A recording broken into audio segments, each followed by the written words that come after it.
right, one image down. Badass. Now, you know the drill. This should be where we rip through the next image, talk about some stuff, and then fire into a big project. But this time, we're going to do it completely ass backwards for, reasons. In each of these challenges, I've generally worked just slightly ahead of you, adding constraints for myself that would make my finished pieces for a given challenge good examples for topics we'd be discussing in the chapter that followed. So we've gone over the first image from chapter 6, but on top of the constraints outlined for that challenge, I added for myself the goal of building out an entire storyboard sequence based on that same combination of themes. And for this final chapter, that's exactly what you're going to be challenged to do, with some caveats. So here's how that's going to work.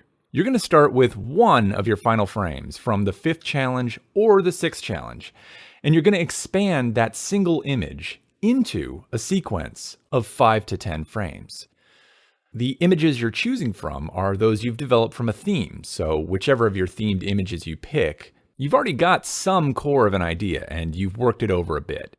And now you're going to break that idea out into a larger narrative.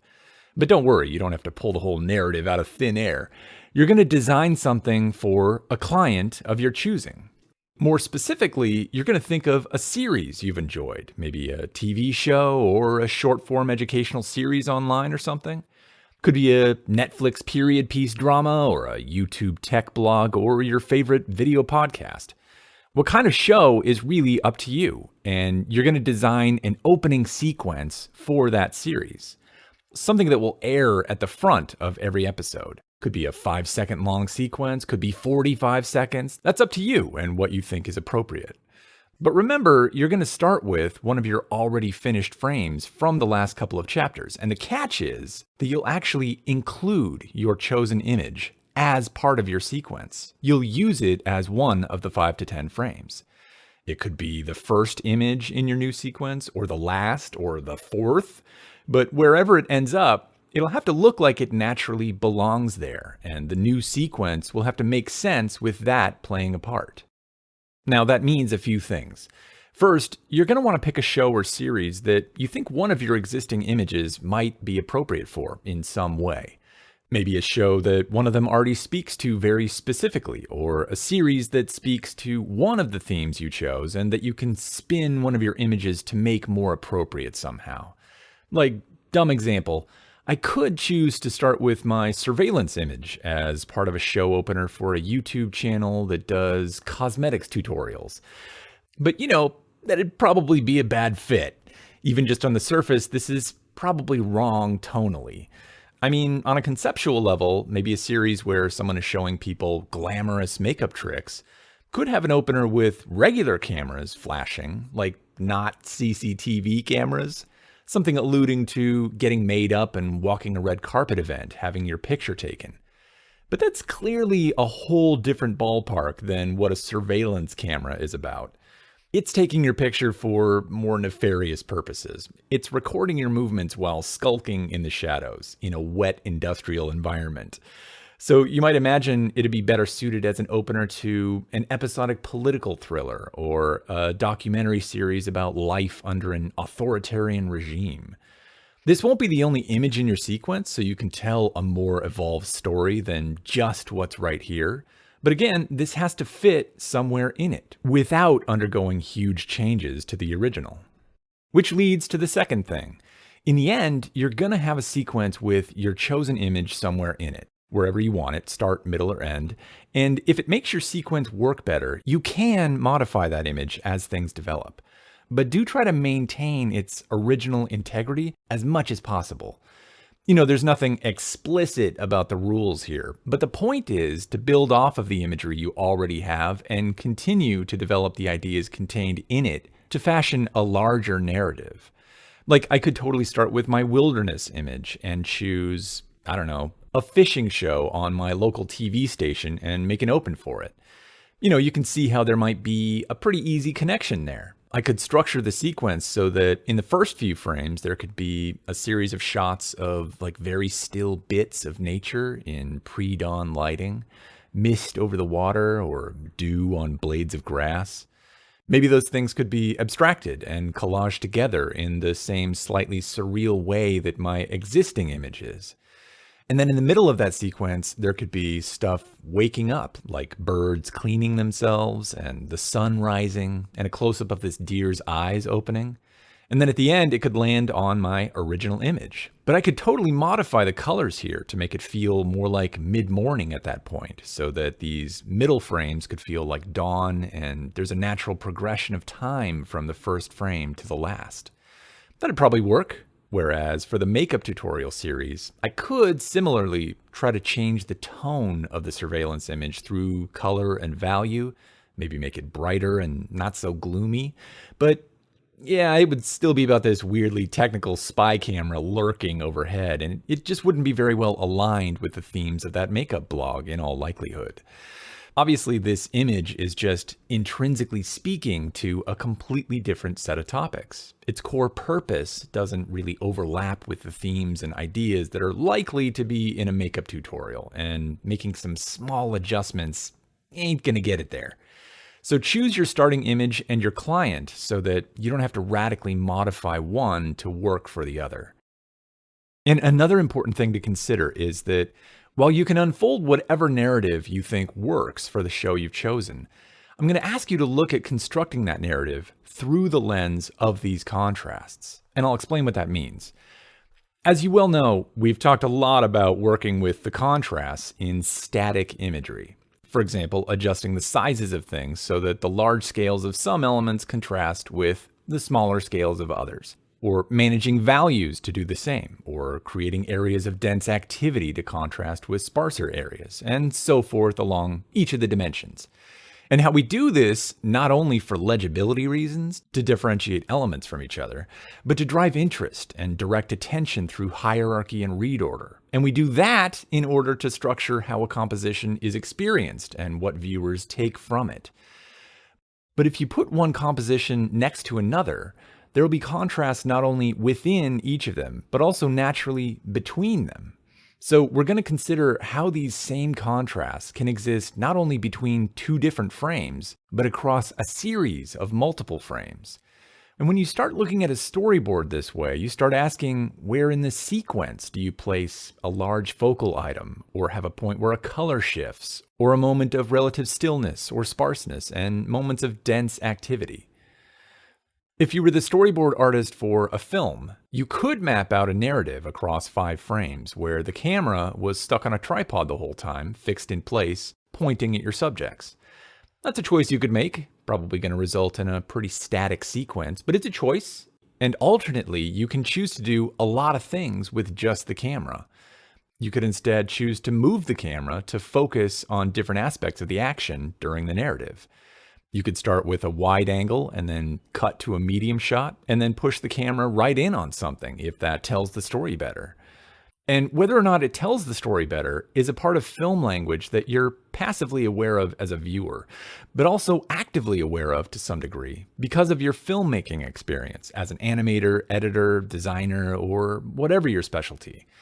And we're not going to get deep into film language, but it should be apparent that if you look at this as a series of two-dimensional compositions, which is, of course, exactly what they are, then what happens across these frames as the camera moves is that the scales of elements change from frame to frame. The depths, the relative values, the directions, all these can shift from one frame to the next. Or put another way, you can intend for there to be visual contrast as you go from one frame to another and across the whole sequence. So sticking with just the camera for a second, a wider shot clearly shrinks the scale of the elements in the frame. So you've already got contrast in scale from one frame to the next. Maybe pulling the camera out reveals a number of objects, allowing you to get higher density in that frame. Or maybe pushing that camera in starts to bring the texture of some object into view. If elements in the frame have different values or colors, moving the camera to focus on one or another may mean the composition becomes dominated by a certain color. This was almost white, now it's dominated by darks. And certainly the relative depth at which the elements sit has shifted significantly as well. Again, this is mostly just moving the camera around, but look at the sequence itself as a result. Where is it most sparse? Where is it most dense? Where is the depth most apparent? And where does it feel flat? Where are the large scale elements and where do the scales get really small? Are there noticeable textural shifts? Yeah, this is completely smooth. This is showing just a touch of grit. And this is completely granular and broken up. Look at where the value shifts. There's increasing brightness through these first 4 frames, but the fourth one is like a huge pop of value just because this thing is in the foreground now. And just by focusing more and more on that element, we can shift the entire color palette from start to end. Now, what we're talking about here is a really big part of the art of dynamic pacing, where you're considering the ebb and flow of a sequence so that your audience can be swept up and taken through an experience. It's the structure of your storytelling over multiple frames. How and when you engage the viewer with moments of pause and moments of surprise and delight or wonder. It can be a traditional structure with an intro, some escalation, a climax, and a resolution, or it can be a real roller coaster. Or it can be a gentle drift down a lazy river because, of course, the point isn't to just go ass wild with contrast everywhere all the time. Although it is still a great idea to test things out by pushing them too far, to cross the line so that you know where the line is. The point, though, is to be conscious both of what's going on in any individual composition with all the stuff we've been talking about, delineating elements, dictating hierarchy, creating movement, and so forth, but also to be conscious of how your sequence plays out from frame to frame and from start, middle to end. Do you have quiet moments? Do you have big moments? Is it too chaotic from one frame to the next? Does your narrative need to be adjusted a bit so it's not jarring? Do you need to insert a frame between 2 others just to give the viewer time to breathe or to understand what's happening? Now, there's obviously a lot more to presenting a narrative in 5 to 10 frames than just varying the compositions across a sequence or having something small suddenly become big. There's the whole lifelong study of storytelling that's so important to us here. And then there's all the various concerns of the different crafts that filmmaking can involve. Animation or photography or editing or character design, lighting, color theory, writing. You know, it's a lot. There's a reason that filmmaking is such a complicated endeavor, no matter what form it takes. And if you're doing any kind of design for motion graphics or something that's going to be shot or animated, you're designing sequences of things, however long or short or complex or not. Whether it's a fully realized sneaker commercial or a simple insert graphic, it all bears the concerns of conveying things visually over time. It bears the concerns of filmmaking, start, middle, and end. And all this stuff we've talked about is really pertinent to the concerns of filmmaking, not just design. So you can use things like the dimensions of visual contrast as they play out across a sequence, across time. You can use the 5 steps to help you conceive and create a better animation. You can use the form and function strategy to discover and involve and edit as you work with it. You can invent new abstractions of your own storytelling and use it to create new experiences for your audiences. So for this challenge, as you develop your idea into a small narrative, ride those 5 steps as you move between function and form. Let yourself play and incorporate some processes that might give you surprising paths to go down. Let some happy accidents in along the way. Pay attention to how the contrasts are affecting how your imagery is read in each frame and from one frame to the next. So we already looked at the first part of my take on the Chapter 6 challenge, but instead of doing 2 images on 2 different theme combos, I did this first one and then went ahead and used it as a basis to go through this process of choosing a series or a show to create an opening sequence for. Now, you're absolutely free to start with any of the 5 or more that you've done for the last 2 challenges.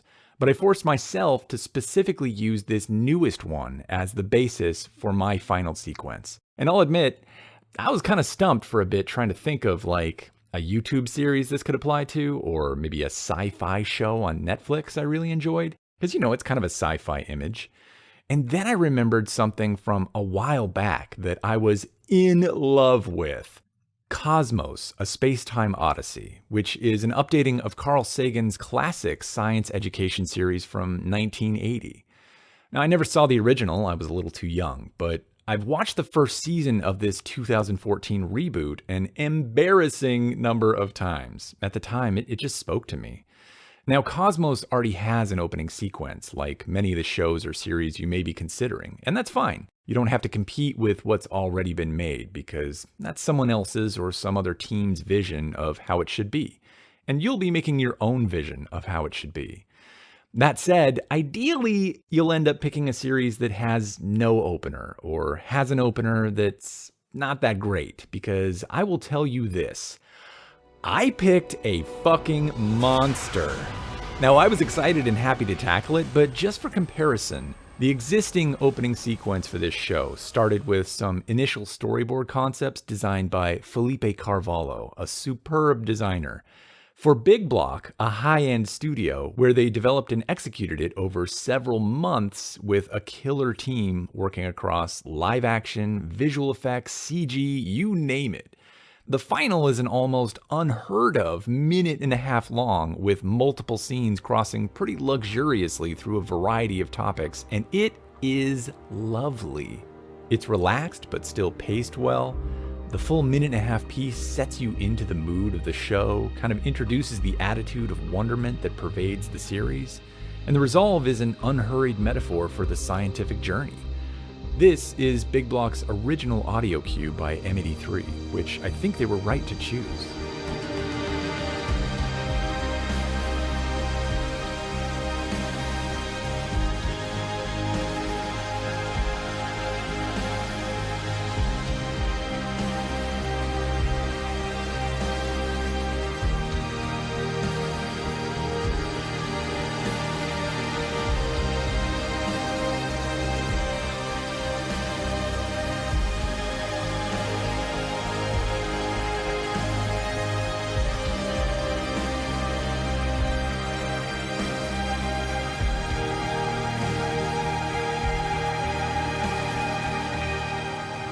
See? It's lovely. Check out the interview about this bad boy over at Art of the Title for some insight into the process. Again, they evolved and developed it over months, and you can see their final solution was to present what you might call a series of vignettes. Kind of a string of relatively disconnected images, but all appropriate thematically to the science education basis of the show and the wonderment about where we come from and optimism about it all going forward. Now, the show is a discussion about a huge range of topics, oftentimes delving into historical accounts of invention or the human stories behind scientific discovery, and sometimes playing out how those inventions and discoveries may continue to benefit our lives in the future. The future, right? There's a possible hook. And the show is also about nature at its most fundamental, as well as the forces of nature spun all the way out to create the universe at large. The future, nature? Seems like I should be able to make that fit. And that's clearly what triggered my recalling this show when thinking about the themes this image is based on, but I still had to figure out how that would expand into a sequence or maybe an actual story. And I really do think that with the wide-ranging topics of the show, the idea of having multiple vignettes or images is a great strategy, and one I'd probably try out if I were trying to tackle the whole thing. But here I'm not trying to design a minute and a half sequence over 80 frames. I'm aiming for maybe 6 or 7 frames, and we'll see where that gets us. Now, what can I accomplish in a small number of frames? Well, sometimes a lot, but not enough to do this show justice. However, I would like to thread some narrative through it, so it might work to create a larger story and just execute on part of it, like one scene amongst several. And you're absolutely welcome to do whatever you like for your sequence. Design every aspect and detail of a 5-second shotgun opener, or develop a story that unfolds over half a minute. The point is to convey a perspective about your subject matter to your audience by pulling them through from start to middle to end. To make each image stand on its own, and also be a benefit to the sequence's dynamic pacing and overall storytelling. And to do it within the constraints of including a pre-existing image and in some way incorporating its basic themes into the overall themes of the opener. And remember that when someone sees your final set, the imagery in those frames is all they have to figure out what's going on and to be propelled through them. For this kind of thing, the best design is self-contained and in no particular need of explanation. It has to live on its own. It certainly doesn't have to be literal or completely obvious and spelled out, but it shouldn't require justification or explanation. And all that is a tall order. So if you need to crop a larger imagined sequence to focus more narrowly on a particular section of it, you can. That section can still have its own good pacing and storytelling. So I'm absolutely not going to compete with Big Block's execution of the Cosmos titles. That would be suicide. I'm going to imagine a complete narrative and execute on one portion of it. And for me, the general idea that I think I can extrapolate from this first image is a little story about terraforming, taking a lifeless geography like a dead planet and making it habitable. Now, in this image, the facility seems deserted, so the overall tone feels kind of abandoned or desolate, implying that maybe whatever was going on here is a lost cause or whoever built it is long gone. But I could try pushing it away from that and a little bit more toward ideas about rebirth and rejuvenation. And that's really just rough first pass purpose level thinking, but some concepts related to that are already bubbling up, mainly about imagining that this facility is a terraforming hub and that these pipes lead out of it to pump, terraforming juice into the far off parts of the landscape. So I might want to take a frame or two to focus in on one of those pipes traveling through the jungle, and then another frame could be an image of some undeveloped land where one of these pipes ends and that land is starting to be terraformed. It would probably be desolate with some indication that new life is sprouting up, and we might have some frames in between where the camera is following the pipe as it stretches out into the middle of nowhere. So we're starting to mix in some structural ideas, thinking about the order of things and how they unfold to the viewer. Introduce the hub first, surrounded by forest. Then we focus in on one of these pipes and follow it out of the forest and into a dry desert, and we can see plant life bursting forth from there. And then maybe the camera pulls out to an overhead shot and keeps pulling out to reveal a dead planet with life slowly crawling across it. And that structure basically lays out the story, and I've taken some guesses at how the visual pacing might work out. This one is a busy jungle environment, and this one probably will be too, so this one could be a sparser environment. This is probably a medium or close shot, so the following shot can be really wide. This fantastic drawing with the sun on the horizon is indicating that maybe it's daybreak here, so that the sequence starts in the dark just before dawn, and this is a series of cuts spanning enough time that there are dawn colors here, and this feels more like daylight, like the fishing show example. But in this context, the imagery of it being a new day, that allusion to an awakening, helps advance that thematic idea about rebirth. Altogether, a little story about daybreak on a planet coming to life seems like a pretty optimistic view of what scientific discovery and invention might bring us someday. That's a solid idea, and I can imagine it being like a 10 or 12 second sequence in maybe a 45 or 60 second opener, where this is the tail end of a longer story.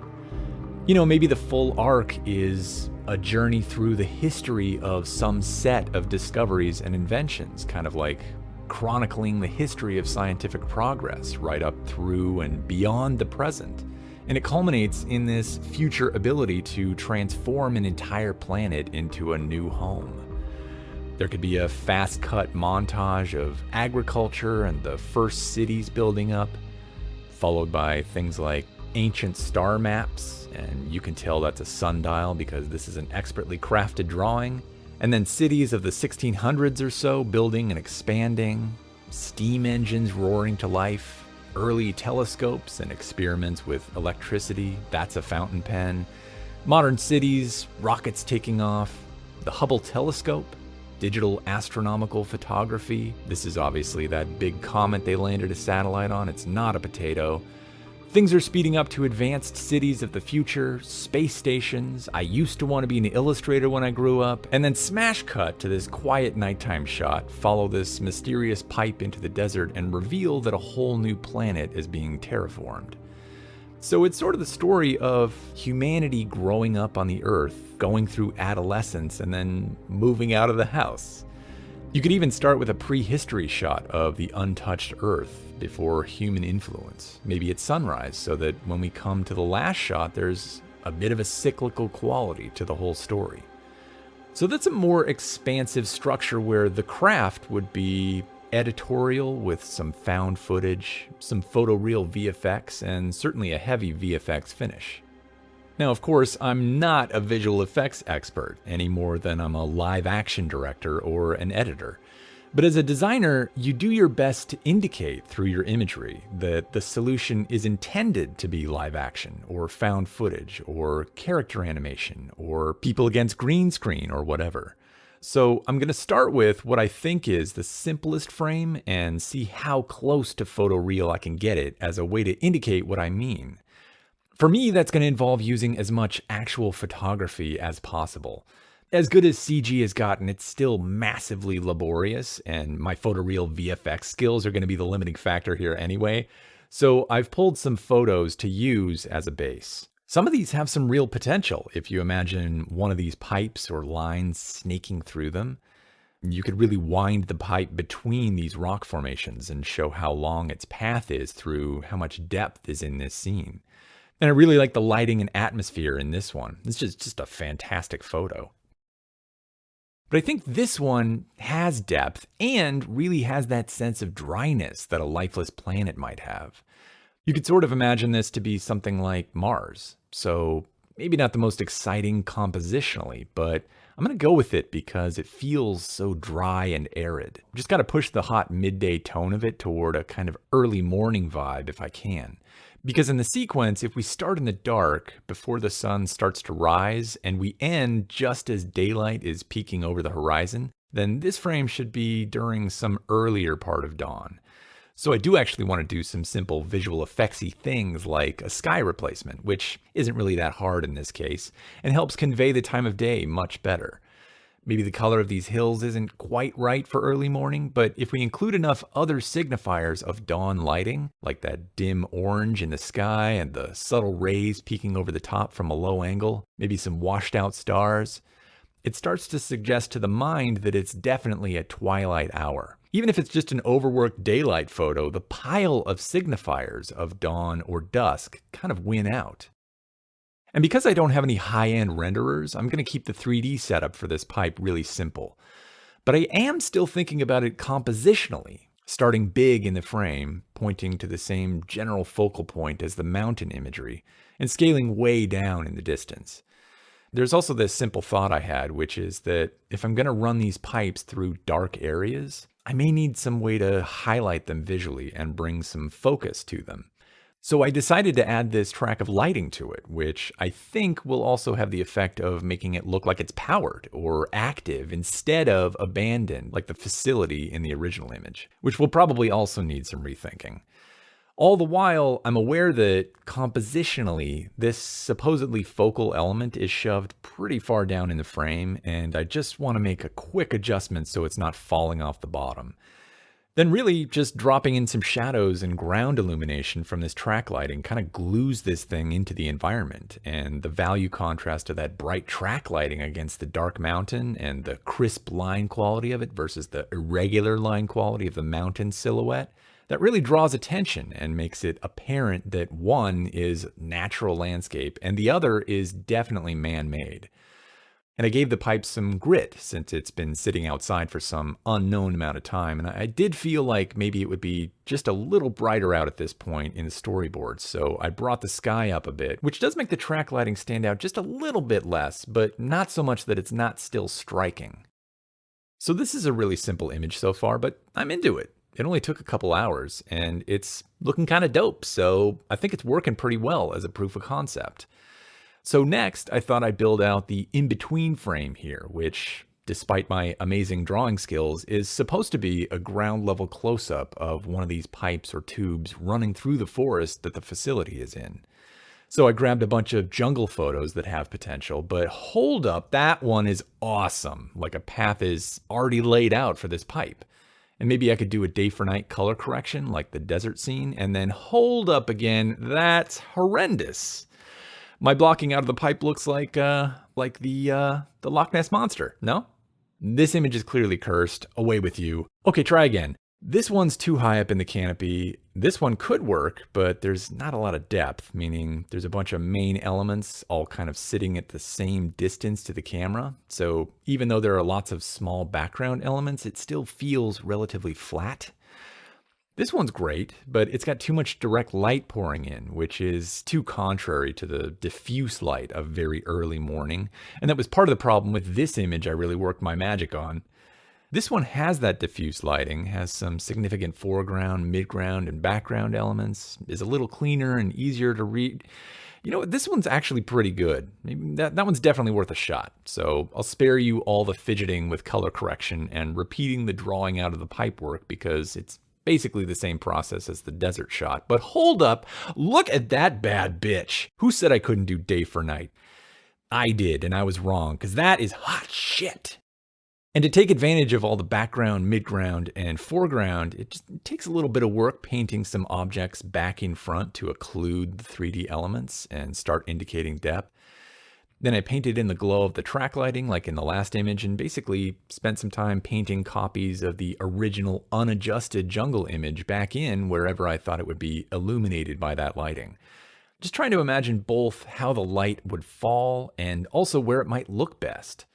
I really like the effect of it, and it helps draw the eye in just like the desert image, but this is a busier image overall, so the heightened contrast between the bright white track lighting with its smooth line quality and the more chaotic splatters of bright green texture goes a long way to highlight the otherwise very dark pipe or tube as a focal object. But even with those heightened contrasts, the pipe still needs a little more delineation. So I'm bringing in some of this low-lying fog from the first frame to set some of these dark edges against something a bit brighter. Just enough that the eye can spot it, get the general gist of what's going on, and fill in the blanks where the contrast is a little lower. You know, whether you're working with flat geometric shapes or ink washes or glossy 3D abstracts, you're trying to give the eye enough to go on so that it doesn't get confused, and that can take balancing along several of the contrast dimensions at once and compensating for one with some of the other. The fog does slightly obscure some of the texture of the moss and plant life that outlines the silhouette of the pipe, but it really provides a brighter value for that dark pipe to sit against. And in the same vein, it's more realistic if this slightly reflective material shows some of the light bounced off of surfaces it's next to. But too much of that bright green, and obviously you wouldn't be able to distinguish the pipe from the moss. So, like in most cases, it's just about finding as good a balance as you can. And before stopping, I sucked a little bit of the blue out of the background light and knocked out some more of the organic lines of the heavy vines and branches so that I could fill that light in behind those vines and this bigger pipe. Mostly to help delineate the pipe's shape, because the value contrast is low enough to make that edge super hard to read. So both the contrast in line quality and direction going on between it and the vines helps differentiate that edge. And then just as something to subtly tie the whole thing to that first frame a little better, I dropped in some of the refracted colors. Just literally grabbed that layer and found a nice place for it in this composition. I think this one really takes what seemed to work well in that desert image and takes it up a notch. And it's definitely a far cry from the untouched photo. It looks great, and I think this one works pretty well as an image all by itself. It also works pretty well as part of this sequence so far, but we'll have to see the overall flow between each of the frames before it becomes really apparent how each of them needs adjusting to work with its neighbors. But we've got part of the story here, basically the start and the middle. The first frame poses a bit of a question, namely, the fuck is going on here? And then these two are a journey to find the answer. Like, oh, we're not telling you where we're going, but follow us to find out. So then in this frame, we'll present a kind of answer, although that answer is intentionally a little mysterious. And by the end, a greater, more interesting answer is revealed. But this is kind of a climax to this little story. It's the endpoint to this short journey, so it's actually pretty important in our sequence. The basic idea is that this tube or pipe starts at a facility surrounded by jungle and extends out past that jungle into an arid and lifeless geography, where it plugs into the ground and pumps life-giving terraform fluids, magic earth juice. And just like the facility that's supplying that juice, it'll soon be overrun by jungle where none existed before. So I want to make a bit of a visual connection between this input port and the central facility because they're part of the same system. I want them to feel like they're cut from the same cloth to some degree. So I'm trying to build out some kind of higher tech ground port for this pipe to plug into, complete with lid and fidgety details and hinge with armatures and whatever I can think of, really. And like in that first image, this isn't really the kind of thing I can do on a tight deadline. This takes a few days of modeling, even when it's just freeform doodling like this. And also like that image and the two others as well, the approach is going to be to model out the central object, but to try to incorporate it into a photographic background. It's a collage of sorts. In film speak, it's compositing. You render your 3D stuff to match the photography as much as possible, and you manipulate the photographic elements to bring them even closer to the renders, and vice versa. And you're kind of having to guess at what will work, test it out as you go, and make adjustments on the fly, especially with respect to the final composition. Because of course, it's not as easy as just moving some triangles around in Illustrator. But more importantly, now there are necessary story elements that need to be apparent in the frame. We need to know that this is the same pipe or tube from the other frames, so the light strip has to be visible and treated in roughly the same way. We need to know that it's becoming morning, so the lighting has to be relatively dim, but consistent across all the elements in the frame so that they don't look out of place with each other. Now, I want it to look like this box is buried in the ground, which means only a portion of it will be visible. How do you balance out its visibility with its buriedness? How do you illuminate this light strip in a dark environment without giving it so much value contrast that it steals all the attention? Can we bring in more of these tiny signifiers of overgrown internal hardware to further align it with the design of the facility, but also not make it feel like it's the same towering size as the facility? I need the surface of this cubic device a little darker so that the connection point itself can be brighter and stand out, and so that these new details can be more visible and maybe appear to be exposing some internal stuff. So there's a whole outer shell with a darker material applied to the outside of this thing. And before I get to highlighting that connection port, I absolutely have to start testing out where some of this plant life is going to be bursting forth from and how that's going to work. And those plant elements are going to have all the same concerns of conveying the right things while having to work in the read order of the composition. There's a lot of moving parts. It's complicated. Just for some insight, that's really why in the first few chapters we stripped out the need to make any meaning and concentrated on working with just the contrast, developing that skill of making things legible, and then moved on to using that to lead the eye around in a coordinated way, and then to developing a read order to start dictating a narrative, however abstract. That's a set of skills that only gets stronger as you work with each of them, but we built them up in that order because you need all of that firmly in your tool belt if you really want to convey structured information to people's eyes, or to build a story that has critical elements in it. You need to see your image or your sequence at each level of the 5 steps and hold that in your head while you bounce around between them to develop it all. You need it to be able to zoom in on some detail with an eye to helping it better do its small part in crafting the overall picture. And for real goal-oriented design, you need all of these skills, whether you're using flat graphic shapes or composited 3D renders or some entirely unique craft you just invented. Most of this is sped up 30, sometimes 80 times actual speed with long pauses deleted. So you can't always see it, but I'm constantly thinking about what the image needs to accomplish while how to do that compositionally, directing the eye to important bits of information, and how to do that by using visual contrast at the large scale for movement and read order, and at the small scale to delineate the tiniest things from one another, to push them forward or backward in the frame, to do all the things we've talked about. This is really just a more complicated example of all that with 100 little working pieces. But even with that complication, it still comes down to the basic formal stuff. points of contrast, like darkening the sand so that the ground port is brighter by comparison. Well, at the same time, it's the functional stuff, like desaturating the color of that sand a bit more to convey the lifelessness of the geography, because that's important for story. You're addressing both the formal and the functional within each frame, and also when comparing neighboring frames, and even across the whole sequence. Like, I need to brighten some of this moss to make it read better within the frame, but also to create a more obvious relationship with what's going on in the forest frame. Really looking at how to get the frames better working together and making more sense together, and trying to do it in ways that also have benefits within each frame, or at least aren't to the detriment of any single frame. That second frame is a fairly busy medium angle shot, so for visual pacing, I'd like to follow it with a quieter close-up moment. So I'm going to blow this foreground pipe up just a bit more to push closer to it, which should also make it a larger scale, visually lower density moment as you scan from frame to frame. It doesn't really make this frame any better, but it also doesn't hurt it, and it makes the sequence a little better. And I want to figure out how to light up the pipe work here, both to highlight what's important in this frame, and also to connect what's going on here to the next frame as well as possible.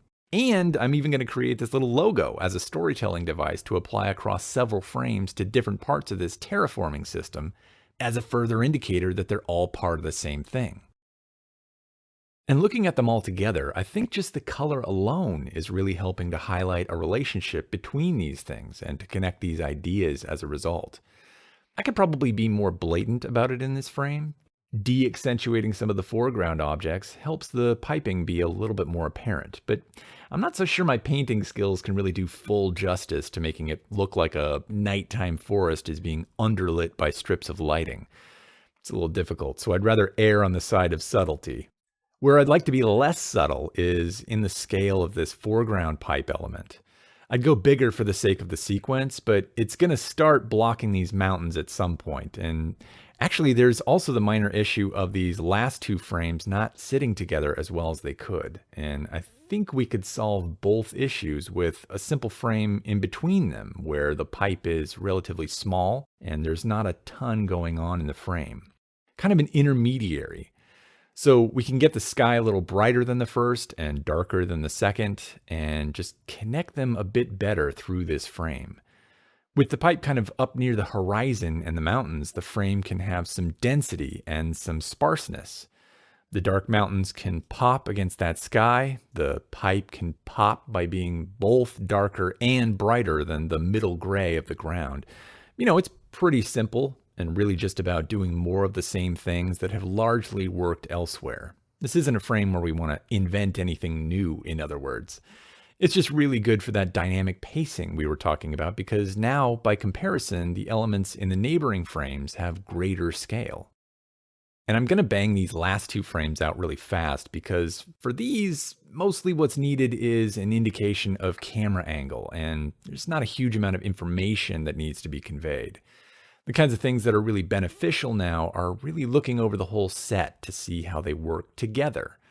Of course, you're doing that periodically while you're making them, but the more you fill out the sequence, the easier it is to see where it may need some touch-ups.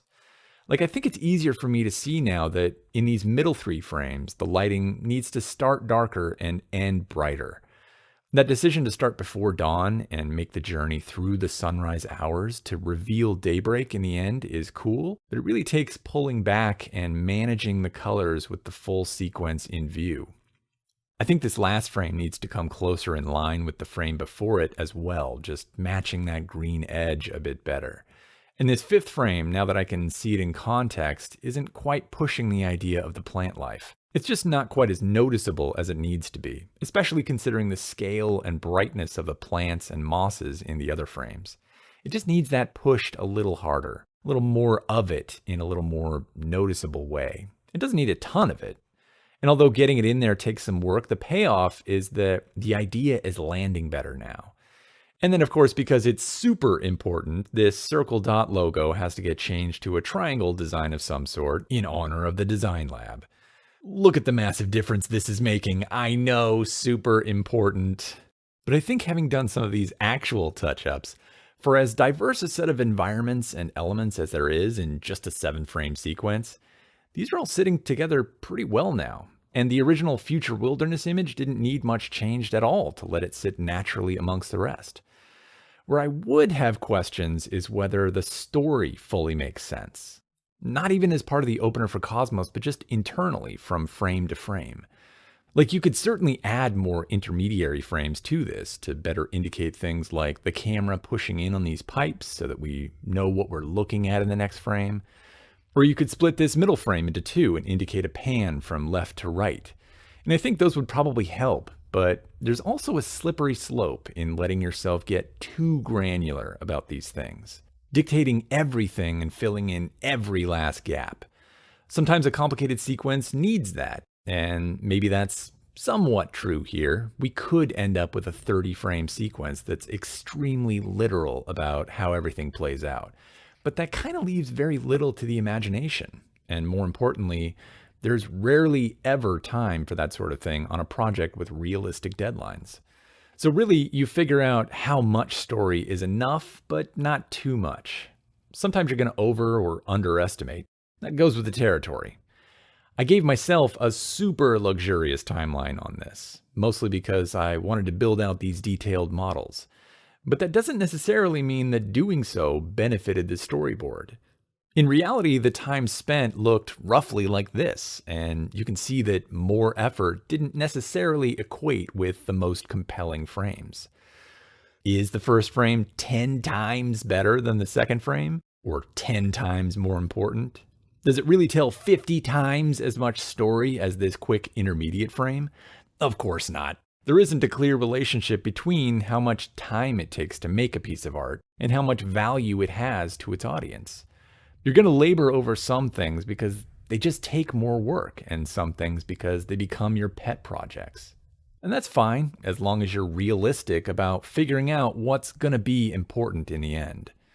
What's going to make your audience feel something or understand something. And that really takes stepping back often for some perspective, getting an overview and making sure it really is achieving the purpose. You and I both like making things, and to do that well, we need to be able to really get into the aesthetics and craft the details at the smallest scales. To really care about subtle shifts in hue and adjusting some 3D shader so it visually signifies the right thing, and fussing over a composition to hold someone in rapt attention. And it's good that we're able to obsess over those things because doing them well is a huge part of what makes our stuff better than average. But when you've got your nose to the screen or you're dug way into some technical problem solving, it's really easy to lose sight of that bigger picture. And the whole picture, the whole story, is pretty important in storyboarding. Go figure. So this challenge is going to take all of your cumulative skills from the micro level to the macro level. You're going to design a sequence and the frames that it arises out of, and compose the elements that give body and meaning to those frames, and the details that add up to those elements in all of their microscopic signifying qualities. You're going to start with purpose and let visual concepts fall out of that, and a structure within which those concepts can play out, and decide on a craft to let the aesthetics evolve within. Working up and down that hierarchy, developing and refining it back and forth across the spectrum of form and function. You'll get stuck in the mud, and that'll be great, so you can try a little goal-oriented play to get your brain out of the ruts that it's dug itself into. Maybe you'll start out with some generative processes to get unexpected results that kickstart and inspire your creativity. It may occur to you to craft a really literal story with very recognizable, representative elements pulled from your own personal mental library. Or you may choose to take an abstracting approach, reducing and selecting the signifiers of things and modifying them to build up moods or themes that convey a perspective or an attitude about your topic. Or any of an infinite variety of combinations of the two. And as much as you'll guide your audience through each of your still images with hierarchy and read order, you're equally going to use these same skills to pull them through the whole sequence, thinking about the whole thing as a start, middle, and end with dynamic pacing throughout. Big moments and quiet moments, getting close and pulling away, punctuating it with bright spots and focal points, textures and line qualities, areas of activity and areas of rest, density and sparseness. Storytelling through filmmaking can be an endlessly complicated game. But paying attention to the basic mechanics like this can go a long way toward making work that's fuller and much more compelling. Does this sequence use a lot of those tactics? Absolutely. Is it an expert piece of work? Yeah, sure, there's expertise here, so I think that's fair to say. Is it perfect? No. Come on, no, of course not. Do I like it? Yeah, fuck yeah, it's rad. It's totally my kind of thing. Is it the client's kind of thing? Well, that, my friend, is up to the client, isn't it? This is designed to be the tail end of a longer story, and who knows how the client would feel about that story or my execution of this part of it.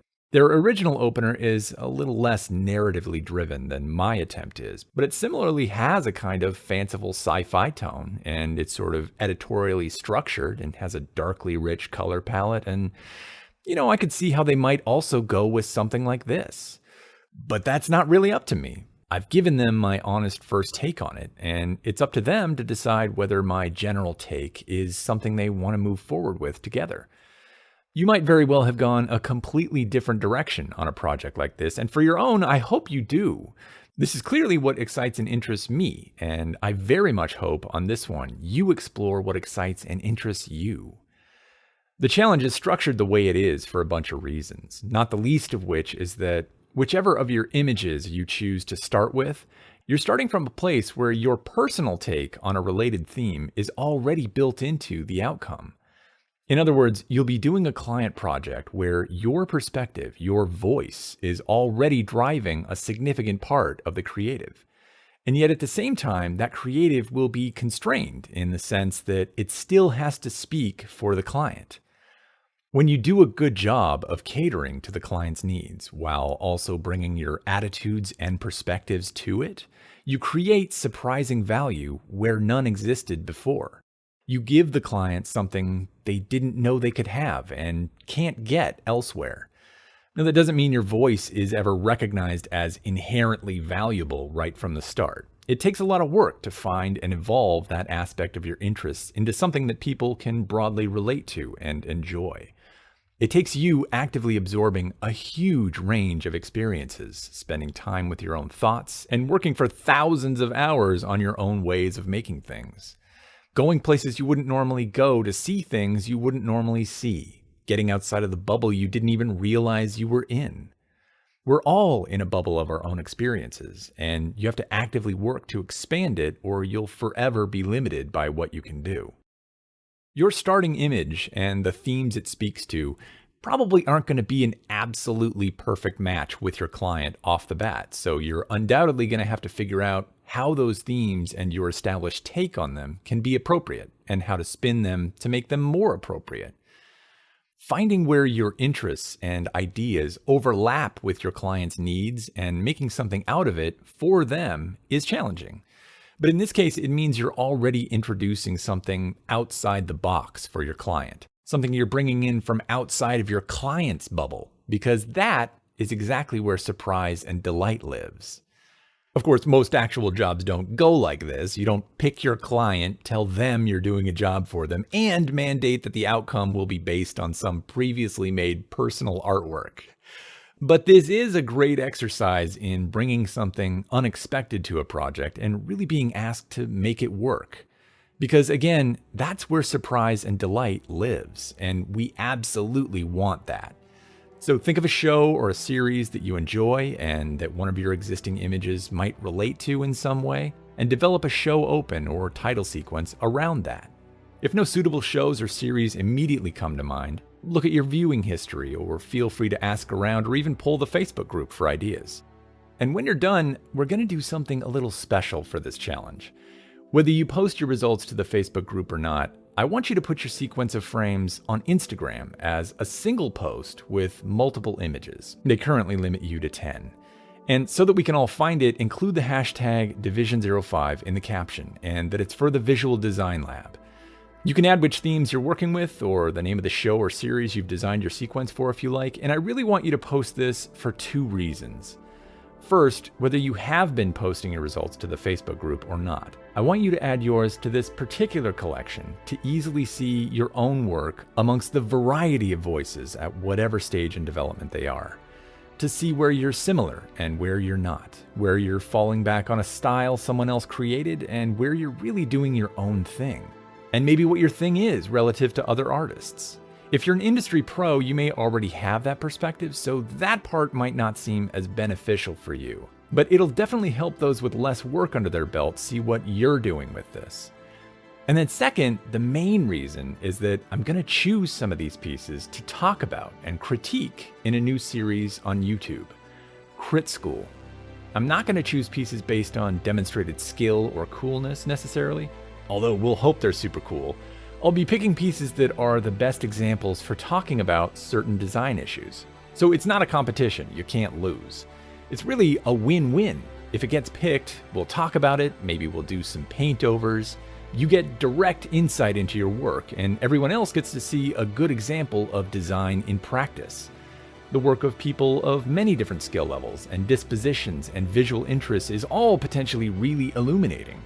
We'll talk about weaknesses and we'll talk about strengths. We'll do some redesigns and before and after comparisons, and we'll talk about concept and composition and all the stuff that goes into making your work just that much better. Now, I'll contact anyone whose work seems like it would work well for a particular discussion, so you'll absolutely be able to opt out if you don't want it paraded in front of a larger audience. No big deal. But keep your high-res stuff and your files around either way. Depending on how the series goes, there may be some utility to that stuff down the road. Maybe some new challenges, or who knows? It's going to be exciting and it'd be awesome if you can join in. But this is all icing on the cake. With the perspective gained from this course, you'll have a much better foundation to design on. The ways in which you can improve with that solid foundation under you are pretty limitless. It just takes continuing to work with it. You can get scary good.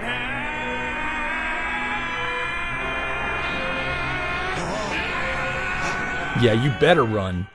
You know, there is no rapturous moment with songs from the heavens playing where you're elevated into the firmament, as it were. It's work. It's a lot of work. But that you've made it this far means that you have the interest and the drive to do that work. And the reward for you is both moments of satisfaction while in the process of creating, and also a growing legacy of things you've created and continually bettered. Some artists will look down on their old work as a way to drive themselves forward, but that archive of your old work is a record of your evolution and your success. You're without a doubt better at seeing how to improve on that work now, and you should feel so good about that. This final challenge doesn't have to result in the greatest thing you've ever made, but it might, but don't sweat it. But it could be great! So work with it until you make something you feel really good about, something you're proud of. You've got the recipe for some serious skills now. You got that juice. Power levels 8,000. How? Wait, it's over 9. All right, that's it from me. Congrats on all your hard work so far. Start tearing into that final project and let's see what you got. See you soon.